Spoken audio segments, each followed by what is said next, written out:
Burt, do you really have approval of everybody who works in your film? Yes, and you'll never be in one of my films, right? For years, the world saw Burt Reynolds as the charming Hollywood icon, confident, successful, and larger than life.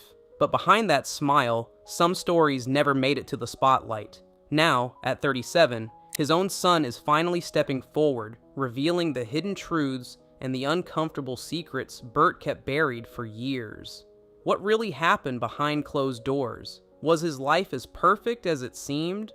Or was there a side of him the public was never meant to see?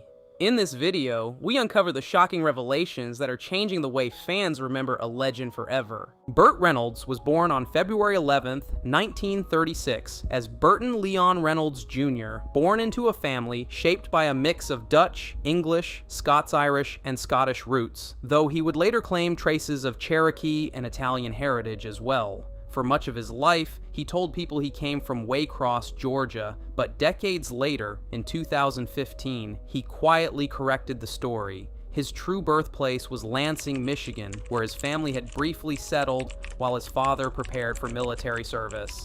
His early years were marked by constant movement, following his father's army assignments from Missouri to Michigan, and eventually to Riviera Beach, Florida. It was there that young Buddy, as locals called him, found a sense of belonging. His father rose to become the town's chief of police, while Burt built lifelong friendships, including one with Dick Hauer. At Palm Beach High School, he thrived, strong, fast, and full of promise. Football became his identity, earning him all-state honors in 1953. Who do you think is probably the most famous FSU football player to ever be? Fred Biletnikoff or maybe Deion Sanders? I don't think so. Probably a guy by the name of Burt Reynolds, who everybody knows for his Emmy Award-winning acting. Well, he is very tightly related to this team. Though courted by the University of Miami, he chose Florida State University, stepping into a future that seemed certain. But beneath that promise lingered a fragile truth. One injury, one twist of fate, and everything he believed his life would be began to slip away. In 1955, the dream that had once defined Burt Reynolds began to unravel. During a preseason practice, a torn knee cartilage ended his momentum. He tried to return for a game against Georgia Tech, but deep down, he already knew his football future was slipping away. Surgery brought a glimmer of hope, yet fate had one more cruel turn waiting. Just 2 months later, at only 19, he was involved in a devastating car crash on State Road A1A, colliding with a stalled truck. The other driver vanished, leaving Burt badly injured with internal damage and a ruptured spleen. The wreck didn't just destroy his car, it shattered his path. He stayed away from Florida State University for nearly 2 years, quietly rebuilding through classes at a junior college. When he returned in 1957, he gave football one last determined try, but his body wouldn't cooperate.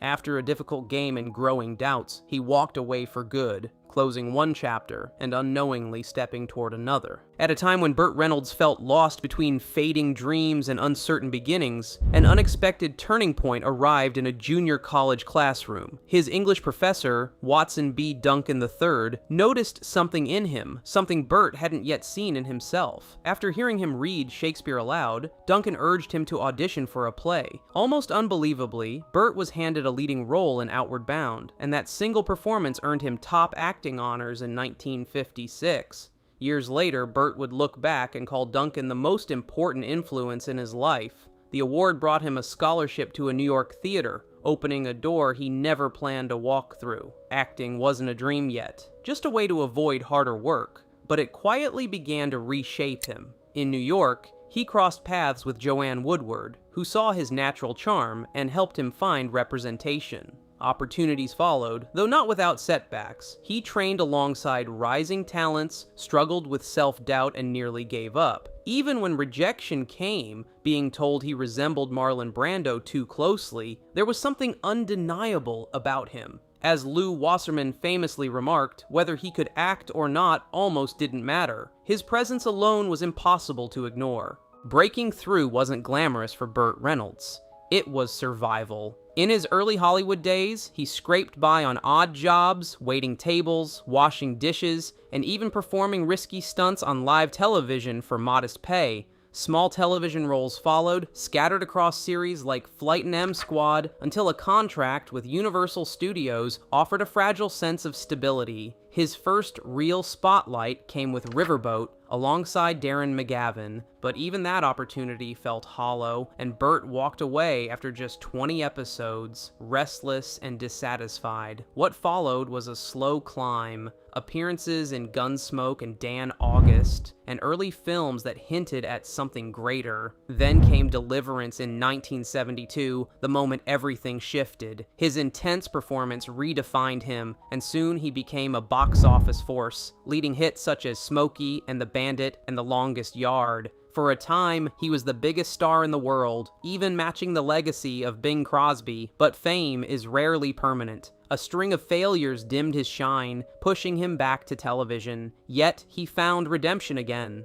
first with Evening Shade, then with a haunting late-career turn in Boogie Nights. It was proof of something deeper. No matter how often he fell, he never truly faded. Behind Burt Reynolds' confident smile lay a quieter, more complicated story, one shaped by a father who struggled to show affection. His father, Burton Milo Reynolds Sr., was a strict man, hardened by his time and profession. Love in their home was never spoken aloud. There were no embraces, no gentle reassurances, only discipline and distance. Yet for Burt, one brief moment carried the weight of everything unsaid. His father once told him he was proud. That single sentence became, in Burt's heart, the closest thing to "I love you" he would ever hear. It stayed with him, not as comfort, but as something fragile he held on to for years. Their relationship was often tense. Burt once found himself in jail after clashing with men his father had arrested, a harsh lesson that only deepened the emotional gap between them. Even when football, his first dream, slipped away, and he turned toward acting, he found little encouragement. His father's reaction was distant, almost dismissive, leaving Burt to chase success not just for himself, but in quiet hope of earning approval. That absence of warmth shaped the man he became. With his own son, Burt chose a different path. Open affection, constant reassurance, and words he had longed to hear himself. And yet, beneath that effort, lingered the past, a reminder that some wounds don't fully fade, no matter how much love tries to replace them. There were moments in Burt Reynolds' life that quietly reshaped what might have been. One of the most striking came when he turned down the role of Han Solo in Star Wars, a decision he later admitted with a hint of regret. Sitting beside Simon Pegg years later, he confessed he never felt drawn to science fiction, though part of him wondered what could have been. It was a choice that reflected who he was, guided more by instinct than ambition. But while his career followed an unpredictable path, his personal life carried its own quiet turbulence. Relationships came and went. His early marriage to Judy Carn, a connection with Dinah Shore, and brief romances that flickered and faded. Yet it was Sally Field who left the deepest mark. Years after their time together ended, Burt would still call her the love of his life. He later married Lonnie Anderson, and they shared a son, but even that chapter unraveled. Behind the headlines and heartbreaks, something more fragile was wearing down, a quiet, unseen weight he carried within. At the height of his fame, Burt Reynolds seemed untouchable, earning millions each year and living the kind of life others only imagined. But success, as he would learn, was easier to gain than to hold on to. Drawn into risky ventures, he invested heavily in restaurant businesses that never found their footing. Because he backed them with his own money, the losses cut deep. Millions vanished, leaving lasting scars. When Evening Shade came to an end, so did the steady income that had quietly sustained him. Around the same time, his divorce from Lonnie Anderson brought financial strain and public tension, adding to the weight he was already carrying. Lawsuits followed, including a costly dispute with a network over unpaid debts. By the mid-1990s, the man who once stood at the top of Hollywood found himself filing for bankruptcy. His fortune reduced to numbers that told a painful story of excess, missteps, and loss. And beyond the figures, something more personal began to slip away. Pieces of a life he had once built with such confidence, now quietly fading. One of the most painful losses in Burt Reynolds' life wasn't a role or a fortune, but his home. The ranch he cherished in Florida was more than land. It was a place filled with laughter, animals, and memories, even serving as a backdrop for moments in Smokey and the Bandit. It stood as a symbol of everything he had built, but by 2011, financial troubles caught up with him. Facing mounting debt, he could no longer hold on to the property. The foreclosure marked more than a financial defeat. It felt like losing a piece of his identity. In time, the land was sold. Its wide, lively spaces eventually transformed into something far more ordinary, stripped of the life it once held. Through it all, Burt remained reflective, often returning to the quiet ache left by his father's emotional distance. He spoke not with anger, but with longing for even a small measure of affection, yet that absence unexpectedly shaped him. Determined not to repeat the past, he poured love openly into his own son's life.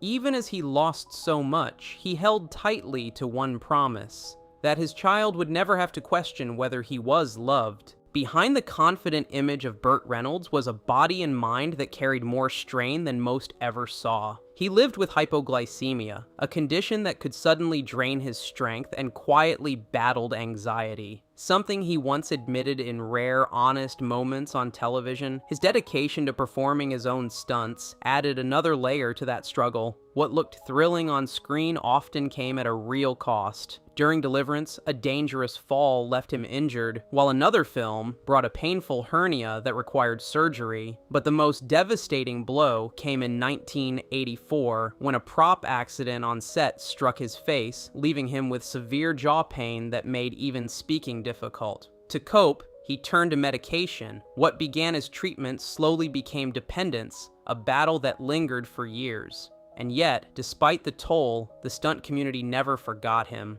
When he was later honored for his contributions, it felt like a quiet recognition of everything he had endured. But by then, the years of injuries and survival had already begun to leave their mark. In the final chapter of his life, Burt Reynolds faced a steady decline in health, though he met it with the same quiet resilience that had defined him for years. Surgeries became part of his reality. First his back, then a major heart operation in 2010 that required 5 bypasses. It was the kind of battle that unfolded away from the spotlight, far from the laughter and charm audiences remembered. On September 6, 2018, he passed away from a heart attack in Florida at the age of 82, leaving behind a legacy that felt larger than the screen. Fans mourned not just an actor, but a presence, someone who could shift effortlessly between humor and intensity, carrying a rare authenticity in every role. A private farewell was held by Lonnie Anderson and their son, with those closest to him,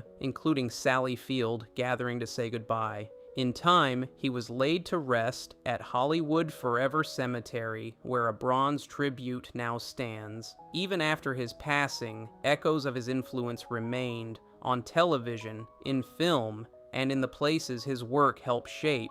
Yet, as tributes poured in, attention slowly turned to something more personal: his final wishes and the quiet truths he left behind. When Burt Reynolds passed away in 2018, one detail from his will sparked confusion and quiet speculation. His only son, Quentin Anderson Reynolds, was not directly included. To many, it felt like a painful omission, raising questions about distance or unresolved conflict. But the truth, much like Burt himself, was more layered than it first appeared. In his final documents, Burt made it clear that this was not an act of rejection. Instead, he had already secured his son's future through a private trust. Unlike a will, which becomes part of the public record, a trust operates quietly, shielding personal matters from outside scrutiny. It was a deliberate choice, one that reflected both care and caution. Burt had arranged everything years in advance, placing his assets into this trust to avoid lengthy legal battles and unwanted attention. By doing so, he ensured that Quentin would be provided for without being drawn into public disputes or complicated court proceedings. The responsibility of managing the estate was given to his niece, allowing his son to remain simply a beneficiary, free from the burden of oversight. To outsiders, it may have seemed like an absence, but in reality, it was protection.